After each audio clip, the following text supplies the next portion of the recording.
Earth movement, भू संचलन, ठीक, अर्थ मूवमेंट। इसमें क्या होता है, कई सारी चीज़ें आती हैं, जैसे कि पृथ्वी पर वलन होना, भ्रंशन होना, ठीक ना, पर्वतों का निर्माण होना, बात समझ में आ रही है, ये चीज़ें। देखिए भू संचलन में जो मुख्य रूप से चीज़ें हैं वो दो प्रकार के बल हैं। कितने प्रकार के बल हैं? दो, ठीक। पहला जो है वो है क्या, बहिर्जात बल,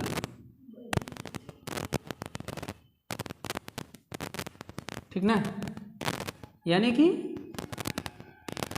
एक्सोजेनिक फोर्सेस, ठीक ना। दूसरा क्या है, अंतर्जात बल, अंतर्जात बल, ठीक ना,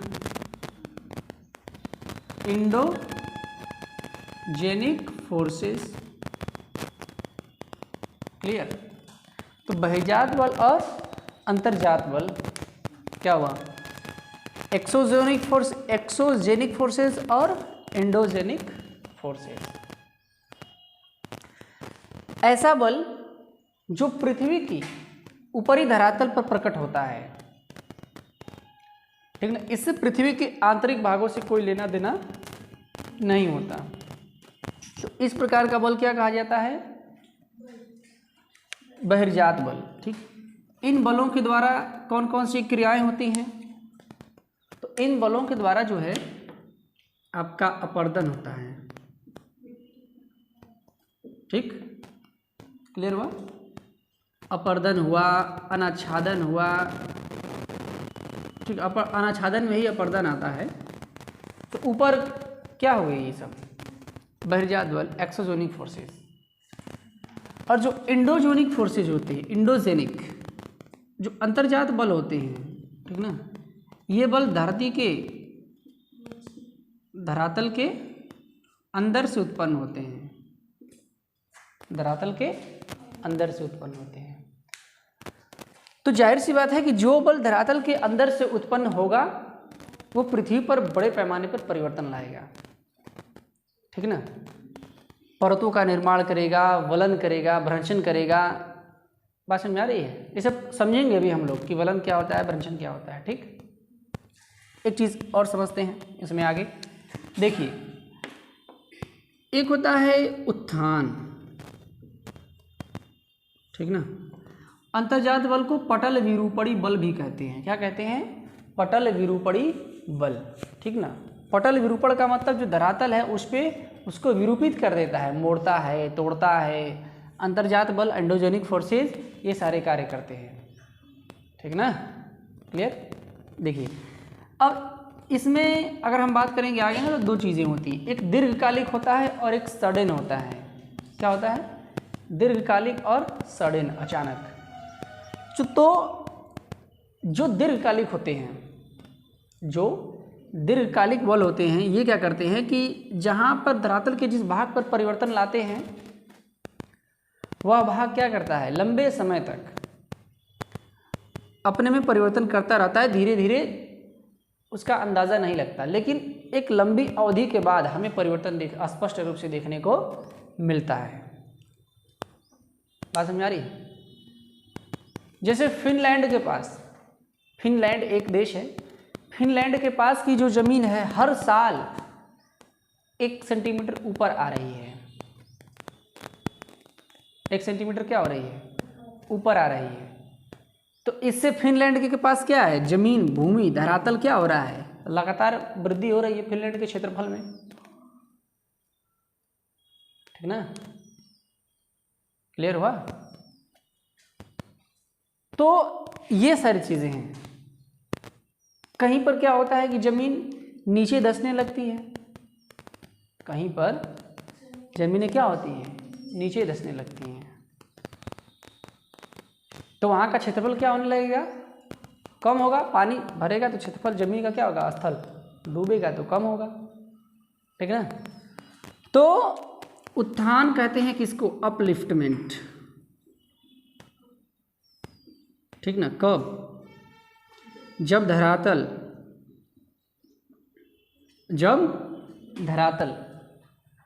क्या हो, अपने स्थान से ऊपर की ओर उठ रहा हो, तो उसको हम उत्थान बोलते हैं। किससे ऊपर उठ रहा हो भाई? कोई चीज़ तो होना चाहिए ना कि किससे ऊपर उठ रहा हो, तो अपने आसपास के क्षेत्रों से। जब कोई धरातल इधर के क्षेत्र से इधर के क्षेत्र से बीच वाला क्षेत्र क्या हो रहा है? ऊपर उठ रहा है, तो इसको क्या बोलते हैं? उत्थान बोलते हैं, ठीक। Upliftment, clear.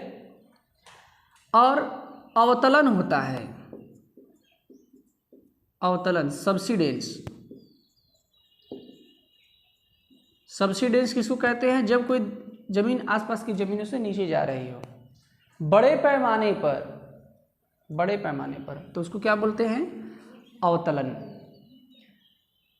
ये सब क्रियाएं किसके कारण होती हैं? एंडोजेनिक फोर्सेस के कारण होती हैं। पृथ्वी के आंतरिक बल, ऐसे बल जो पृथ्वी के अंदर उत्पन्न होते हैं और वह परिवर्तन लाने का प्रयास करते हैं और लाते भी हैं। बात समझ में आ रही है ये चीज़, ठीक। तो अवतलन समझ में आ गया, सब्सिडेंस, उत्थान क्लियर हो गया, अपलिफ्टमेंट। दो चीज़ें और हैं जिनको हम लोग समझ लेते हैं। ऐसा करके लिखिए, जब धरातल अपने आसपास के क्षेत्रों से ऊपर उठे तो वह उत्थान होता है, अपलिफ्टमेंट होता है। और जब धरातल अपने आसपास के क्षेत्रों से नीचे धंसे तो वह अवतलन, सब्सिडेंस होता है। क्या होता है? अवतलन, सब्सिडेंस, क्लियर। जब कोई धरातल सागर तली से ऊपर उठे, जब कोई धरातल सागर तली से ऊपर उठ जाए, क्या होता है कि जब कोई धरातल सागर तली से ऊपर उठ जाए तो उसे निर्गमन, इमरजेंस कहते हैं। तथा जब सागर तल से नीचे चला जाता है, जब सागर तल से नीचे चला जाता है तो उसे निमज्जन, सबमर्जेंस कहते हैं। तो उसे निमज्जन, सबमर्जेंस कहते हैं। तो भू संचलन होता है, क्या होता है? भू संचलन। जब भू संचलन होता है तो अंतर्जात शक्तियां दो प्रकार से कार्य करती हैं। कितने प्रकार से कार्य करती हैं? दो प्रकार से। एक तो ये आपका जो है कि ऊर्ध्वाधर होती हैं, ठीक ना, ऊपर नीचे वर्क करती हैं, ठीक। और दूसरी क्या होती है? वर्टिकल होती है, टेंजेंशियल, इस दिशा में वर्क करती है। तो क्या होता है कि जब कोई अंतर्जात बल क्षैतिज चल रहा हो, इस तरीके से चल रहा हो, तो यह अगर पृथ्वी का धरातल है तो इस धरातल पर ऐसे चल रहा हो, कोई अंतर्जात बल कार्य कर रहा है, तो यह क्या करेगा? इस धरातल को ऐसे ऐसे मोड़ सकता है ना, ऐसे चलेगा तो ढकेल के मोड़ न देगा। क्लियर? बात समझ आ रही है? तो मोड़ देगा ऐसे। तो इस प्रकार से मुड़ाव को क्या कहते हैं? वलन कहते हैं। वलन, फोल्डिंग। क्या कहते हैं? फोल्डिंग। तो जब भू संचलन क्षैतिज दिशा में होता है तो जो भूपटल होता है वह मुड़ जाता है, आपस में मुड़ने लगता है। तो इसको क्या कहते हैं? वलन कहते हैं। वलन, फोल्डिंग। इससे पर्वतों का निर्माण होता है। किसका निर्माण होता है? पर्वतों का निर्माण होता है, ठीक। और जब वलन होता है, क्या होता है? जब वलन होता है तो इसमें दो चीज़ें कार्य कर दिखाई देती हैं। जैसे ये जब वलन हो गया, ठीक, ऐसे 36 अंतर्जात बल ने, ठीक, हॉरिजॉन्टल एंडोजेनेटिक फोर्स ने क्या किया, इसको फोल्ड कर दिया। तो जो ऊपर वाला भाग होता है इसको अपनति कहते हैं। क्या कहते हैं? अपनति। इंग्लिश में एंटीक्लाइन। बना करके इसको नोट कर लेना है, अपनति, एंटीक्लाइन, ठीक। और जो नीचे वाला भाग होता है ये वाला, ये क्या होता है? अभिनति होता है, ठीक ना, अभिनति, सिंक्लाइन, सिंक लाइन। अपनति ऊपर वाले भाग को उठा तो अपनति हो गया, और नीचे धंसने वाले भाग को क्या बोलते हैं? अभिनति बोलते हैं। क्लियर हुआ? अच्छा, एक होता है समपभिनति। समपभिनति, जब ये दोनों क्रियाएं साथ साथ हों, जैसे ये एंटीक्लाइन, ये सिंक्लाइन, ये एंटी, तो अगर हम इस भाग की अगर बात करें तो यहाँ पे क्या हो रहा है? ये पूरा समपभिनति हो रहा है। दोनों को मिला करके हम क्या बोलेंगे? समपभिनति। क्लियर हुआ?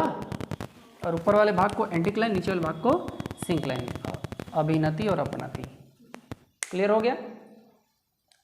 आगे बढ़े अब। ठीक,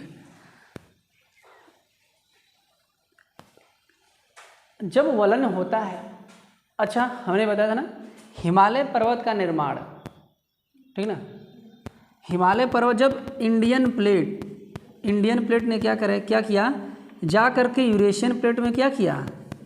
टकराया, धक्का दिया, तो जो प्लेट कमज़ोर थी वो मुड़ गई। एक प्लेट दूसरी प्लेट में टकराई, एंडोजेनिक फोर्स ने क्या किया? प्लेट क्या करे? टकराई, जो कमज़ोर थी वो क्या हुई? मुड़ गई, वलन पड़ गया, उसमें मुड़ाव पड़ गया। तो मुड़ाव की वजह से ही क्या हुआ? यहाँ पे हिमालय का ऐसे निर्माण हुआ ना, अलग अलग ऐसे ऐसे देखो चोटियाँ बन गई। हिमालय पे जाना, देखिएगा वहाँ के पर्वत चोटियों को, वो ऐसे ही मुड़ाव की वजह से बनी है वो सब। क्लियर है? ठीक ना। तो जब वलन होता है तो वलन के कई प्रकार होते हैं, इन प्रकारों को हमें पढ़ना है। क्या होता है? वलन के कई प्रकार होते हैं और इन्हीं प्रकारों को हमें क्या करना है? पढ़ना है, ठीक ना। पहला लिखिए सममित वलन।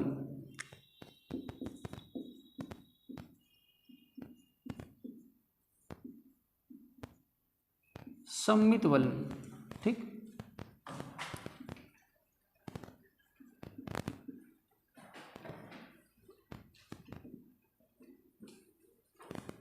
Symmetrical fold. सममित वलन क्या होते हैं? सममित वलन की दोनों भुजाएं एक समान दिखाई देती हैं, सिमेट्रिकल दिखाई देते हैं। सममित वलन क्या होता है? सममित वलन की दोनों भुजाएं क्या होती हैं? सिमेट्रिकल दिखाई देंगी। बात समझ में आ रही है? ठीक, जैसा एक दिखाई देगा वैसा ही क्या करेगा दूसरा। ये कौन से, किस प्रकार के वलन हो गए? ये सममित वलन हो गए। क्लियर? दूसरा क्या होता है? असममित वलन होता है।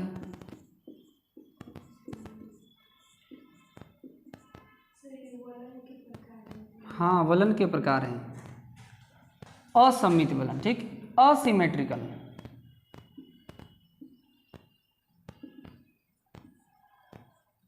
असममित में समझ ही रहे हैं कि ये एक जैसा नहीं होगा, ठीक ना, ऐसे होगा। ये सममित था, इधर दोनों भुजाएं, इधर की भी और इधर की भी क्या हो रही हैं? जैसे इधर से अपलिफ्टमेंट हुआ है, एंटीक्लाइन हुआ है, अपनति हुई है, उसी तरीके से इधर सिंक्लाइन हुआ है। और जबकि इसमें हमें क्या दिखाई देने को मिल रहा है? असममित है। यहाँ पर तीव्र ढाल है, यहाँ पे उससे भी ज़्यादा तीव्र है, फिर यहाँ पे स्लो ढाल है, यहाँ पे बिल्कुल खड़ी ढाल है, तो असममित हो गया।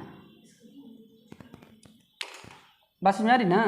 देखिए क्या हो रहा है यहाँ पे, देखिए हैं, यहाँ पे पर्वत का निर्माण कैसे हुआ, कहीं कहीं पर पर्वत की ढाल क्या है, बिल्कुल खड़ी है ना, कहीं पर और ज़्यादा खड़ी है, कहीं पर बिल्कुल स्लो ढाल गया है, सममित की तरह नहीं, इस तरीके से नहीं है,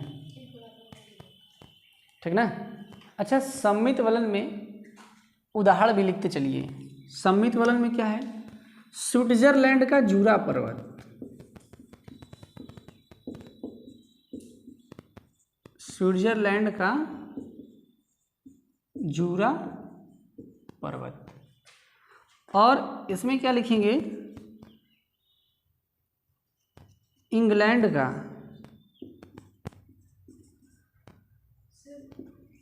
का पेनाइन पर्वत, दक्षिणी पेनाइन पर्वत, जूरा पर्वत, स्विट्जरलैंड का जूरा पर्वत किसका उदाहरण प्रस्तुत करता है, सममित वलन का, सिमेट्रिकल। और इंग्लैंड का पेनाइन पर्वत क्या है, इस टाइप का है, असममित है, असिमेट्रिकल है। बात समझ में आ गई। अब जो तीसरा वलन का प्रकार बन गया था ना, अब जो तीसरा वलन का प्रकार है वो क्या है, एकनत वलन। क्या है, एकनत वलन, ठीक ना। एकनत वलन में क्या होता है कि एक तरफ की जो भुजा होती है वो इस तरीके से होती है और दूसरी तरफ की बिल्कुल खड़ी ढाल होती है। बात समझ में आ रही है। पहले वाले में और इस वाले में अंतर है, बात समझिएगा। इसमें क्या, एक तरफ की भुजा क्या है, एक समान रूप से गई है, तो दूसरे साइड की भुजा में तीव्र ढाल हमें देखने को मिल रहा है। सममित मत समझिएगा, सममित में दोनों एक जैसे जा रहा था वैसे ही नीचे आ रहा था, लेकिन इसमें क्या है, हमें साफ साफ देखने को मिल रहा है कि एक साइड से जो भुजा गई है क्या है, वो दूसरे साइड उसकी ढाल क्या हो गई है, तीव्र हो गई है। तो ये क्या है, एकनत वलन है, ठीक ना। एकनत वलन का उदाहरण क्या है, ऑस्ट्रेलिया का ग्रेट डिवाइडिंग रेंज, ऑस्ट्रेलिया का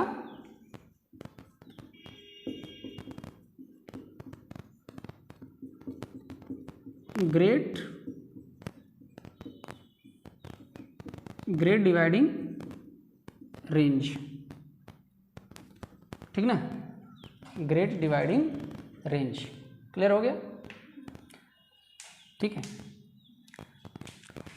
चौथा है अधिवलन। क्या है, अधिवलन, ठीक, अधिवलन, ठीक। अच्छा, एकनाथ को क्या बोलते हैं, मोनोक्लिनल, मोनोक्लिनल फोल्ड। अधिवलन क्या होता है, ओवरफोल्ड, ओवरफोल्ड। अब अधिवलन में क्या होता है, कुछ इस तरीके से चीज़ें हमें देखने को मिलती हैं। किस तरीके से, इस तरीके से लगेगा कि एक दूसरे पर क्या है, गिरने वाला है। बात समझ में आ रही है। तो एक दूसरे पर ये क्या है, ये अधिवलन है। क्या हुआ, ये ऐसे अधिवलन हुआ, ठीक ना। जैसे कश्मीर में पीर पंजाल श्रेणी, हिमालय की क्या, कश्मीर में हिमालय की पीर पंजाल श्रेणी किसका उदाहरण प्रस्तुत करती है, अधिवलन का। ये चीज़ें क्लियर हुई, ठीक। तो ये चार वलन के प्रकार हो गए। इसके समनत वलन में क्या होता है कि समनत वलन की दोनों भुजाएं एक ही तरफ लटकी हुई दिखाई देती हैं। समनत वलन की दोनों भुजाएं क्या करेंगी, एक ही तरह की लटकी हुई दिखाई देती हैं। बात समझ आएगा। दोनों तरफ की भुजाएं क्या होंगी, लगेगा कि मतलब एक ही तरफ, यहाँ से कोई देखेगा तो लगेगा कि सब क्या हो रहा है, इधर ही गिर रहा है, ठीक ना। ये क्या होता है, समनत वलन होता है। पाकिस्तान का काला चिंता पर्वत, पाकिस्तान का काला चिंता पर्वत समनत वलन का क्या है, उदाहरण प्रस्तुत करता है। एक और जो इम्पोर्टेंट है उसको देखेंगे, समपनति। समपनति बताए भी हैं इसको, अभी समपंक्ति बताए ना, इसको या पंखाकार वलन भी कहते हैं, पंखाकार वलन, समपनति या पंखाकार वलन भी इसको बोला जाता है, ठीक ना। इसमें जो वलन होता है कुछ इस प्रकार से होता है, ठीक ना। बहुत सारी हमें क्या दिखाएंगी, अपनतियाँ दिखाई देती हैं, बहुत ज़्यादा हमें ऊपर उठे हुए भाग दिखाई देंगे, अपनतियाँ। तो इसी को क्या बोला जाता है, समपनति, ठीक, पनति, ठीक ना। पंखाकार वलन फैन फोल्ड, फैन फोल्ड। अब अगला वाला खुद से सोच सकते हैं भाई, जब समपनति ऐसे है तो समभिन्नति भी होगा, समभिन्नति होगा जो ठीक इसी का क्या होगा, उल्टा होगा। वहाँ हमें वह पर्वत हमें क्या करेगा, नीचे ही दिखाई देगा, वहाँ अभिनतियाँ ही दिखाई देंगी, सिंक्लाइन ही दिखाई देंगे, एंटीक्लाइन नहीं दिखाई देंगे। तो ऐसे क्या होंगे, समभिन्नति होंगे। क्लियर हुआ, ठीक। तो ये थे वलन के प्रकार, ठीक। बहुत आसान है, आराम से इसको आसानी से क्या कर सकते हैं, समझ सकते हैं, कोई दिक्कत इसमें नहीं आएगी, इजी टॉपिक है। अब इसमें वलन तो हो गया, अब हम लोग समझेंगे क्या, फॉल्ट। क्या समझेंगे, फॉल्ट, भ्रंशन। ये इंपॉर्टेंट है, एग्जाम में भी पूछता है, ठीक ना। भ्रंशन कि भाई भ्रंशन क्या होता है, ठीक, लिखिए, हेडिंग डालिए, भ्रंशन। देखिए भ्रंशन क्या होता है, जब किसी पटल विरूपणी बल के कारण या किसी एंडोजेनेटिक फोर्स के कारण जब पृथ्वी के धरातल पर दरार पड़ जाती है तो उसे विभंग कहते, विभंग हो गया, फ्रैक्चर हो गया। क्या हो गया, फ्रैक्चर हो गया, ठीक। और वह फ्रैक्चर किसी सतह के सहारे हो तो हम उसी को क्या बोलते हैं, भ्रंशन बोलते हैं, फॉल्टिंग, कि फॉल्ट हो गया, ठीक। जैसे दरार पड़ गई तो क्या है, अब दरार में दो चीज़ें हैं, हो सकता है कि बीच वाला जो हिस्सा हो नीचे धंस गया हो, आप किनारे वाले रह गए हो तो वो भी तो दरार होगा। तो भ्रंशन से क्या होता है कि कई सारी चीज़ें होती हैं। एक होता है कि रिफ्ट वैली का निर्माण होता है, भ्रंश घाटी का निर्माण होता है। किसका निर्माण होता है, भ्रंश घाटी का, ठीक ना, भ्रंश घाटी, ठीक ना, रिफ्ट वैली। अब भ्रंश घाटी किसको बोलेंगे, रिफ्ट वैली किसको बोलेंगे भाई, भ्रंशन हो गया, क्या हो गया, भ्रंशन हो गया, ठीक ना। देखिए ये सतह है, क्या है, ये सतह है। ये सतह पहले क्या थी, इस तरीके से थी, साथ में थी, बात समझ में आ रही है, ऐसे थी। लेकिन हुआ क्या कि किसी एंडोजेनेटिक फोर्स के कारण ये जो धरातल है ये नीचे धंस गया। क्या धंस गया, नीचे धंस गया। तो यहाँ पे क्या हुआ, धरातल नीचे चला गया, तो ये पूरा दरार हो गया कि नहीं हो गया। तो जब आसपास के धरातल वैसे ही रहें और उसके बीच का कोई भाग नीचे धंस जाए तो इस प्रकार से निर्माण होता है रिफ्ट वैली का, भ्रंश घाटी का। इस प्रकार से किसका निर्माण होता है, भ्रंश घाटी का। फिर से सुन लीजिए, क्या, आसपास के धरातल वैसे ही रहें और बीच का दरअसल नीचे धंस जाए तो इस प्रकार से बनने वाली घाटी क्या कही जाती है, रिफ्ट वैली भ्रंश घाटी। देखिए जर्मनी में लंबी भ्रंश घाटियों को क्या बोला जाता है, ग्रैबेन बोला जाता है। क्या बोला जाता है, ग्रैबेन। जर्मनी में लंबी भ्रंश घाटियों को क्या बोला जाता है, ग्रैबेन बोला जाता है। और उदाहरण क्या है इसके? दामोदर नदी घाटी, भारत की दामोदर नदी घाटी। और क्या है? नर्मदा नदी घाटी, नर्मदा नदी घाटी। ठीक। कैलिफोर्निया का डेथ वैली, अमेरिका में यूएसए में पड़ता है क्या? Death valley. यूएसए में, अमेरिका में क्या पड़ती है? डेथ वैली पड़ती है। क्लियर हुआ? ठीक। तो ये सब क्या है? भ्रंश घाटी के एग्जाम्पल्स हैं। ठीक ना? अब ये तो रिफ्ट वैली हो गई। एक होता है रैंप वैली। रैंप वैली क्या होता है? रैंप वैली होती है, रैंप घाटी जिसको बोलते हैं। क्या बोलते हैं? रैंप घाटी, रैंप वैली। देखिए रैंप वैली ठीक रिफ्ट वैली का उल्टा होता है। रैंप वैली रिफ्ट वैली का क्या होता है? उल्टा होता है। रिफ्ट वैली में क्या था? बीच का भाग धंस गया, किनारे का साइड का भाग क्या रहा? वैसे ही पड़ा रहा, और बीच का भाग क्या हुआ? नीचे धंस गया। बात समझ में आ रही है? रैंप वैली में क्या होता है कि बीच का भाग वैसे ही पड़ा रह जाता है, और किनारे के भाग क्या होते हैं?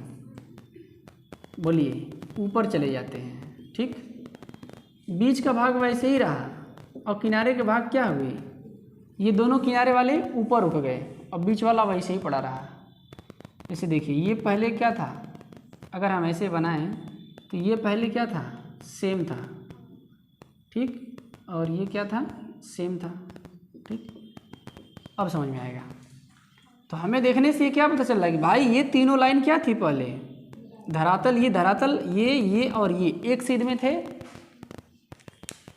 ये धरातल, ये धरातल और ये धरातल एक सीध में थे, लेकिन ये दोनों किनारे वाले धरातल क्या हुई?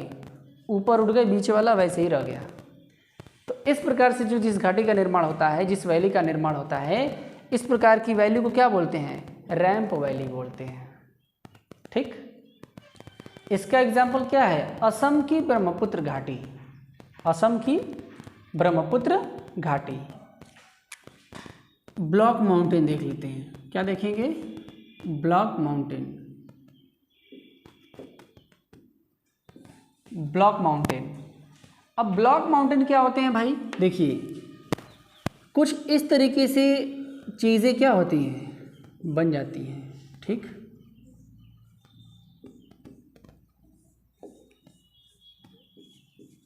ठीक ना? क्या होता है? कुछ इस तरीके से चीज़ें बन जाती हैं। ये जमीन इधर धंस गई और ये जमीन इधर धंस गई। ये जमीन इधर धंस गई, ये जमीन इधर धंस गई, बीच में बची रह गई ये जमीन। तो दोनों तरफ से ये क्या हो गया? ब्लॉक हो गया, फंसा रह गया, ये दोनों बगल का नीचे धंस गया। तो इस प्रकार के पर्वत को ब्लॉक पर्वत कहते हैं। ब्लॉक माउंटेन क्या कहते हैं? ब्लॉक माउंटेन, ब्लॉक पर्वत कहते हैं। क्लियर? जैसे जर्मनी का ब्लैक फॉरेस्ट, नोट कर लीजिए, जर्मनी का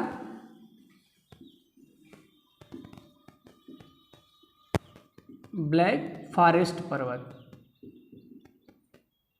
ठीक ना? भारत में सतपुड़ा पर्वत, भारत में सतपुड़ा। ये सब क्या है? बीच का वैसे रह गया, किनारे वाले भाग क्या हुए? नीचे धंस गए। ठीक ना? क्लियर? एक और प्रकार इसका हमें समझना है, वो क्या होता है? हॉस्ट पर्वत, हॉस्ट माउंटेन। क्या समझना है? Host mountain. हॉस्ट माउंटेन में क्या होता है भाई कि बीच वाला वैसे ही रहता है। ठीक, बीच वाला हॉस्ट माउंटेन में क्या होता है? वैसे देखिए, इसमें बीच वाला वैसे ही था। हॉस्ट माउंटेन में क्या होता है? ये दोनों ऐसे ही रहते हैं। ठीक, बीच वाला ऊपर आ जाता है। ये दोनों ऐसे ही रहते हैं। कौन ऊपर आता है? बीच वाला ऊपर चला आता है। नीचे वाला ऐसे ही रहे, बीच वाला क्या हुआ, खुदे ऊपर निकल गया। तो ऐसे पर्वत क्या बोले जाते हैं, हार्स्ट माउंटेन बोले जाते हैं। यूरोप का हार्स्ट पर्वत क्या है, हार्स्ट माउंटेन का एग्जाम्पल है। ध्यान से समझना है, एक डायग्राम मैं फिर से बना रहा हूँ, कंफ्यूज नहीं होना है। क्या नहीं होना है भाई, कंफ्यूज नहीं होना है, ठीक। 4 चीज़ें हैं एग्ज़ाम में पूछती हैं, बड़ा कन्फ्यूजन होता है, उन चारों को मैं फिर से बना दे रहा हूँ, ठीक ना। देखिए, सबसे हमने बताया आपको रिफ्ट वैली। रिफ्ट वैली में जो बीच का धरातल होता है ये क्या होता है, नीचे धंस जाता है, और किनारे वाले भाग क्या रहते हैं, वैसे ही रहते हैं। तो ये क्या होती है, रिफ्ट वैली, ठीक, यही ना बताया था। फिर क्या होता है भाई, ये भाग नीचे धंस गया। रैंप वैली ठीक उसी का उल्टा होता है। रैंप वैली क्या होता है, इसी का उल्टा होता है। रैंप वैली में क्या होता है कि बीच का किनारे वाले भाग, रैंप वैली में क्या होता है, बीच का भाग वैसे ही रहता है, लेकिन किनारे वाले ही भाग क्या करते हैं, ऊपर चले जाते हैं। ये बीच का भाग नीचे चला आया, इसमें बीच का भाग क्या हुआ, नीचे चला आया। किनारे वाले भाग क्या थे, वैसे ही थे, बीच वाला नीचे आ गया। तो ये क्या हुआ, रिफ्ट वैली हुआ। इसमें क्या हुआ कि बीच का भाग वैसे ही रहा, अब किनारे वाले ऊपर चले गए। कौन से वाले ऊपर चले गए, किनारे वाले। तो ये क्या हुआ, रैंप वैली हुआ। देखने में दोनों सेम ही लगेगा, देखने में लग भाई, तो बताया तो एक ही बात है, ये भी नीचे है इन दोनों से और ये भी नीचे है इन दोनों से, लेकिन भू संचलन की दृष्टि से इनमें विभेद है, अंतर है। भू संचलन की दृष्टि से इनमें क्या है, अंतर है। बात समझ आ रही है ना, क्या अंतर है भाई, कि इसमें बीच वाला भाग जो नीचे हमें दिखता है वो खुद ही धंस के नीचे गया रहता है रिफ्ट वैली में, और रैंप वैली में जो भाग हमें नीचे वाला दिखता है वो वैसे ही रहता है, और किनारे वाला भाग ऊपर चला आता है, इस वजह से वो नीचे दिखता है। बात समझ आ गई, ठीक। इसी तरीके से जो हार्स्ट माउंटेन और जो ब्लैक माउंटेन है, इसी तरीके से वो दोनों भी हैं, ठीक ना। क्या है, देखिए, ये बीच का भाग जो है ऐसे ही था, और किनारे वाले भाग क्या हुए, नीचे धंस गए। तो इससे क्या बना, ब्लॉक माउंटेन बना। बीच की ज़मीन, जैसे हम यहाँ पे खड़े हैं, ठीक ना महिमा, हम यहाँ पे खड़े हैं, अब बीच वाला भाग क्या हो, नीचे धंस जाए, तो हम यहाँ जहाँ खड़े हैं यह क्या बन जाएगा, ब्लॉक माउंटेन, ठीक, क्लियर हुआ। अब हम यहाँ खड़े हैं, बीच का भाग ऐसे ही है, जहाँ खड़े हैं यही भाग ऊपर आ जाए तो हार्स्ट पर्वत बनेगा। दिखने में दोनों सेम ही रहेंगे, दिखने में क्या होंगे, दिखने में दोनों क्या रहेंगे, हाँ, दिखने में दोनों क्या रहेंगे, सेम ही रहेंगे। बात समझ में आ रही है ना। पहले क्या था, किनारे वाले 10 के बीच वाला वैसे ही था, तो ब्लॉक माउंटेन। अब बीचवे वाला खुदे ऊपर चला गया, किनारे वाला वैसे ही है, तो ये क्या हुआ, हार्स्ट पर्वत हुआ। अंतर समझ में आया। दिखने में ये दोनों भी सेम हैं, दिखने में ये दोनों भी सेम हैं, लेकिन इनमें भू संचलन की दृष्टि से अंतर है। क्लियर हो गया, ठीक। और अलग अलग इन सबों के क्या है, एग्जाम्पल हैं, ठीक। जैसे हार्स्ट माउंटेन का एग्जाम्पल क्या है, यूरोप का हार्स्ट पर्वत। ब्लैक माउंटेन का एग्जाम्पल क्या है, जर्मनी का ब्लैक फॉरेस्ट, वाजेस पर्वत और सतपुड़ा पर्वत भारत में। बात समझ आ रही है। और रिफ्ट वैली, रिफ्ट वैली के एग्जाम्पल क्या है, कैलिफोर्निया की मृत घाटी, कैलिफोर्निया की मृत घाटी, दामोदर नदी घाटी भारत में, नर्मदा नदी घाटी भारत में, ये सब किसका उदाहरण है, रिफ्ट वैली का। और रैंप वैली,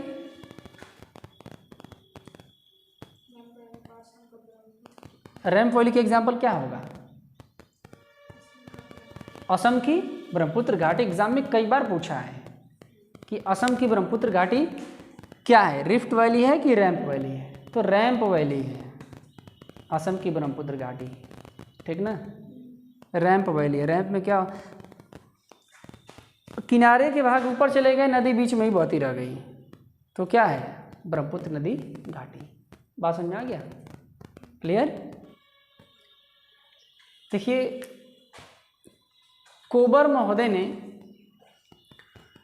महोदय ने वेगनर के महाद्वीपीय विस्थापन सिद्धांत के आधार पे अपना भूसंनति सिद्धांत प्रस्तुत किया। भूसंनति सिद्धांत महाद्वीपों के विस्थापन की व्याख्या नहीं करता है, बल्कि पर्वतों के निर्माण की व्याख्या करता है। कोबर महोदय यह समझाना चाहते थे कि पर्वत का निर्माण किस तरीके से होता है। कोबर महोदय क्या समझाना चाहते थे, पर्वत का निर्माण मलबे से किस तरीके से होता है, कोबर महोदय ये समझाना चाहते थे, ठीक ना। अब समझिए उसको, कोबर महोदय क्या समझाना चाहते थे भाई।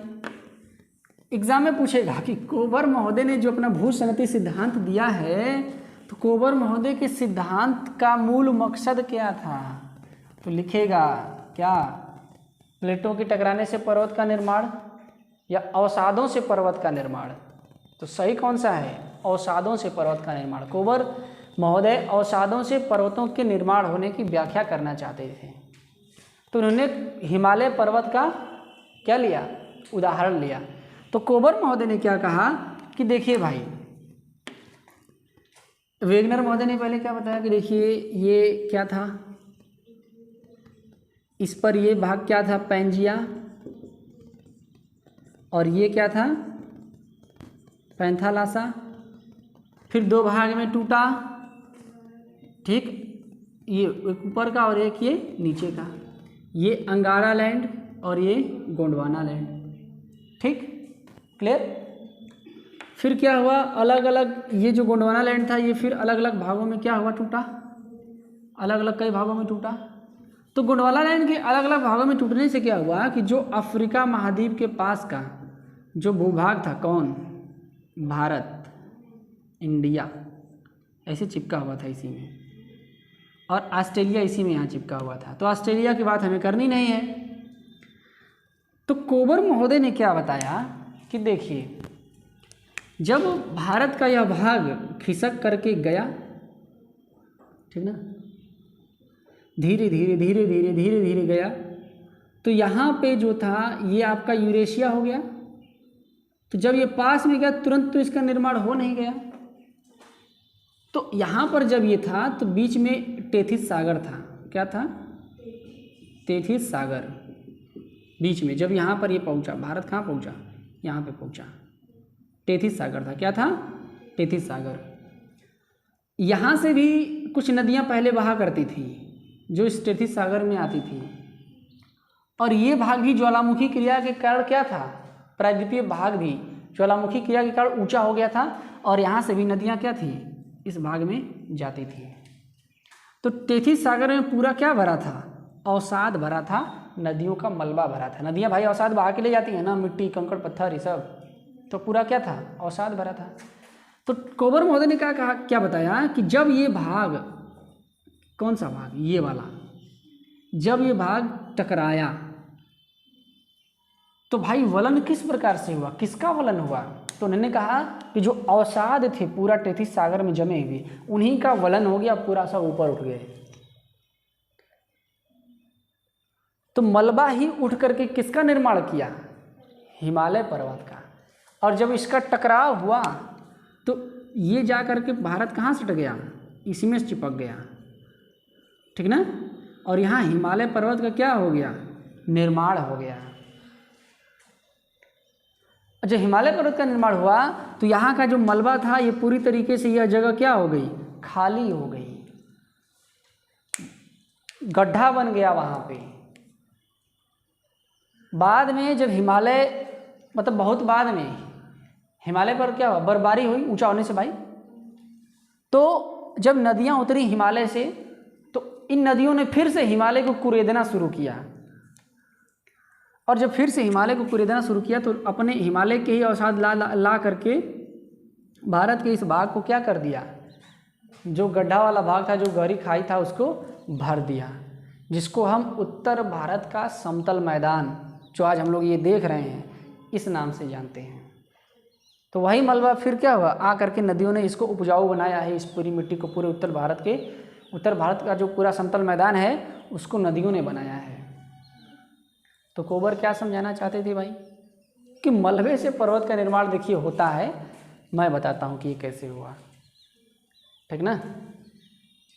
जैसे हिमालय में भी है, तो हिमालय में जब हम लोग भारत का भूगोल पढ़ेंगे तो भारत के भूगोल में जब हम लोग हिमालय को पढ़ेंगे तो हिमालय में देखेंगे क्या, एक ट्रांस हिमालय देखेंगे। ट्रांस हिमालय, हिमालय क्या, हिमालय से भी पुराना निर्मित है। सिंधु नदी घाटी और ब्रह्मपुत्र नदी घाटी हिमालय पर्वत के निर्माण से पहले से ही बहा करती थी। जब हम लोग पढ़ेंगे तो ये चीज़ क्या करेंगे, जानेंगे, ठीक ना। तो एक एक चीज़ को धीरे धीरे क्या करते जाना है, समझते जाना है, देखते जाना है, ठीक ना। तो ये सारी चीज़ें हैं। एक चीज़ और, रेंडकेटेन, नाम याद रखिएगा क्या, रेंडकेटेन। रेंडकेटेन जो मलबा हुआ करता था और उससे जो हिमालय पर्वत का निर्माण हुआ, कोबर ने इसको रेंडकेटेन का नाम दिया। किसका नाम दिया, रेंडकेटेन का, ठीक। तो कोबर का भूसंतति सिद्धांत भी हो गया और अर्थ मूवमेंट भी हो गया, वलन, भ्रंशन, रिफ्ट वैली, रंप वैली, ये सारी चीज़ें हम लोग क्या किए, समझ लिए।